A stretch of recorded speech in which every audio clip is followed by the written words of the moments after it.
It's 9 is Manchero, Jack Tudor, emerald green and white quartered, black and white halved sleeves, Max Express, Brandon Powell in orange with a black star, chevrons on sleeves.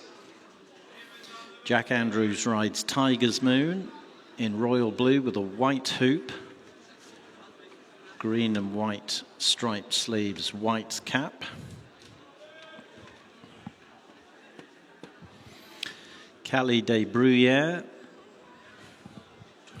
Tom Bellamy in a combination of white and black stars.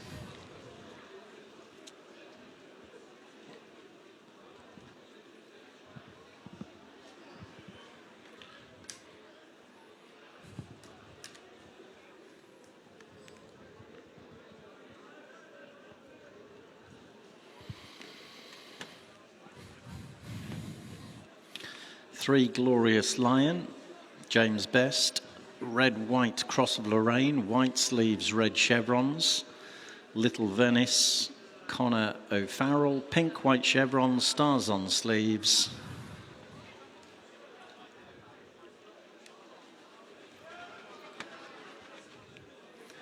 Field of 8 in the absence of Diesel Line, Dom Perry and Cawthorne Banker. They're on their way down to the 2-mile start for the QuinnBet Best Odds Guaranteed Handicap Hurdle Race 7. He's due off at 3:40. Tiger's Moon odds on. 3 qualifying runs down the field. Good third market raisin, but this is his seasonal reappearance. That's him looking at the first flight. 5 to 6 Tiger's Moon, shade of odds on from 11 to 10. 5 to 1 Little Venice, drifting. Likewise, the last drop at 6s. Manchero is 8 to 1. Uncle Remus is shortening up, 11 from 14. Ditto Calais de Bruyere. It's 20 to 1 Max Express. And Glorious Lion is unconsidered at 100 to 1. Right. Max Express in the orange and black, Manchero in the quarters, Uncle Remus on the right, Tiger's Moon.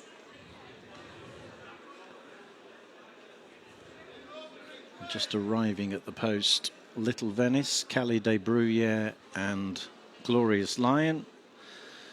And the last drop arrived earlier. Stopped raining again, but it's definitely got into the ground now. Post.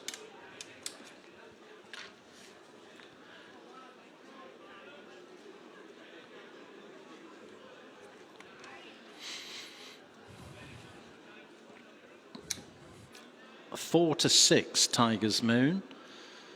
11 to 10 in the early exchanges. 11 to 2 Little Venice. 13 to 2 the last drop. 9 to 1 Manchero. Uncle Remus and Calais de Bruyere have retreated back to 12 to 1. 25 Max Express. 125 Glorious Lion.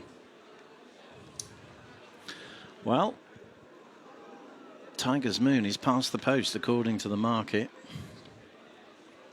Time will tell. Mark of 84 looks very workable.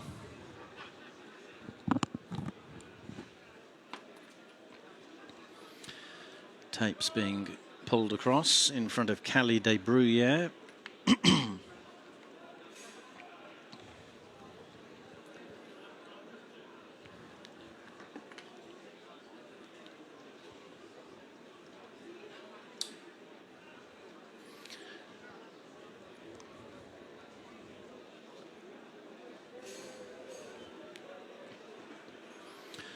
Runners are still circling. Max Express leading them round. Here we go. Flags unfurled, poised and raised. coming in.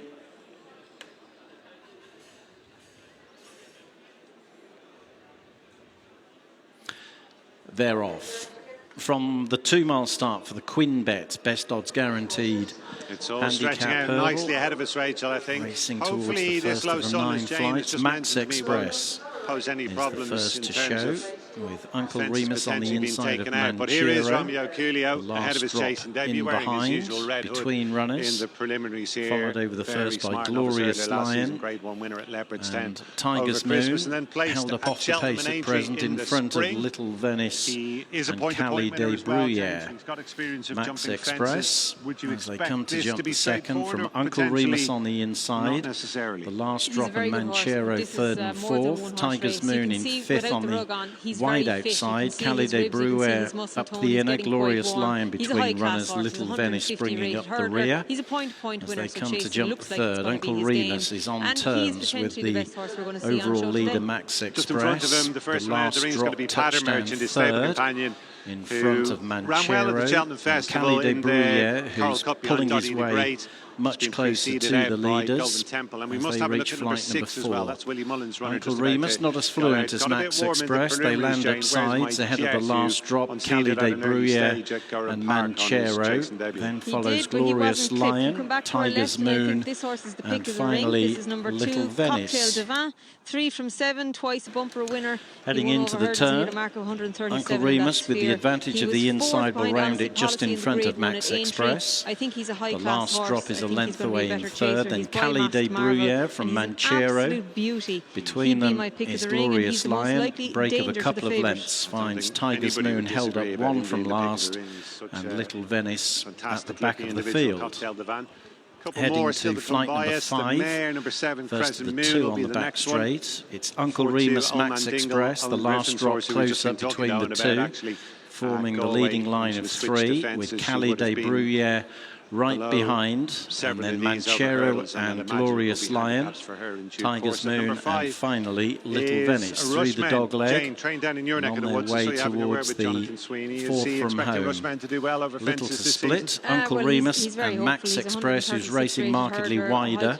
The last drop is close up between the 2, then Cali de Bruyere, Manchero, Tiger's Moon, who jumped past Glorious Lion, and Little Venice remains in rear. So they're on the long gallop between 4 out and 3 out. It's Uncle Remus sticking to the inside, Max Express in the centre of the racecourse. The last drop between the 2, Manchero a length off the leading trio, with Cali de Bruyere on the inside. Tiger's Moon yet to be played, still travelling in front of Little Venice. And the one that's being left behind is Glorious Lion, who's quickly tailing off.